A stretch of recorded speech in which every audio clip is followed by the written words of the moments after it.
বেগম রোকেয়া সাখাওয়াত হোসেন ছিলেন ব্রিটিশ ভারতের একজন প্রগতিশীল নারী শিক্ষাবিদ, সমাজ সংস্কারক, লেখিকা এবং নারী অধিকার আন্দোলনের অগ্রদূত। তিনি নারী শিক্ষা ও নারী অধিকারের জন্য আজীবন সংগ্রাম করে গেছেন। তার জীবন ও কর্ম নারী জাগরণের ইতিহাসে এক উজ্জ্বল অধ্যায়। জন্ম ও পরিবার।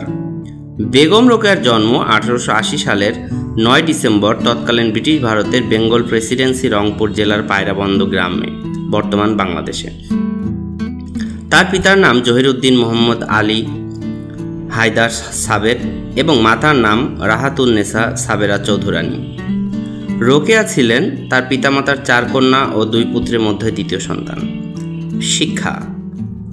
বেগম রোকেয়ার পরিবার ছিল রক্ষণশীল মুসলিম পরিবার, যেখানে নারী শিক্ষাকে গুরুত্ব দেওয়া হতো না। তবে তার বড় ভাই ইব্রাহিম সাবের এবং বোন করিমুন্নেসা তাকে গোপনে শিক্ষা দিতেন। রোকেয়া বাংলা, ইংরেজি, উর্দু এবং ফার্সি ভাষা শিখেছিলেন। তার শিক্ষার প্রতি আগ্রহ এবং জ্ঞানের প্রতি অনুরাগ তাকে পরবর্তীতে নারী শিক্ষার পথিকৃৎ করে তোলে। বিবাহ ও পারিবারিক জীবন। 1898 সালে বেগম রোকেয়ার বিয়ে হয় বিহারের ভাগলপুর নিবাসী উর্দুভাষী সৈয়দ সাখাওয়াত হোসেনের সাথে।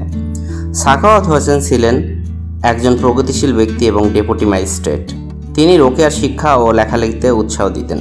তার সহযোগিতায় রোকেয়া লেখালেখি ও সমাজসেবার কাজে এগিয়ে যান। দুর্ভাগ্যবশত 1909 সালের সাখাওয়াত হোসেন মারা যান। এরপর রোকেয়া সম্পূর্ণভাবে নারী শিক্ষা ও সমাজ সংস্কারের কাজে আত্মনিয়োগ করেন। নারী শিক্ষা আন্দোলন। বেগম রোকেয়া নারী শিক্ষা প্রসারে অগ্রণী ভূমিকা পালন করে। 1909 সালে তিনি Bhagalpur Sakhawat Memorial girls school প্রতিষ্ঠা করে। পরে 1911 সালে তিনি এই স্কুলটি কলকাতায় স্থানান্তর করেন। স্কুলটি ছিল মুসলিম নারীদের জন্য একটি গুরুত্বপূর্ণ শিক্ষা প্রতিষ্ঠান। তিনি নারীদের স্বাবলম্বী করে তোলার জন্য শিক্ষার উপর জোর দিতেন। সাহিত্যকর্ম। বেগম রোকেয়া একজন প্রখ্যাত লেখিকা ছিলেন।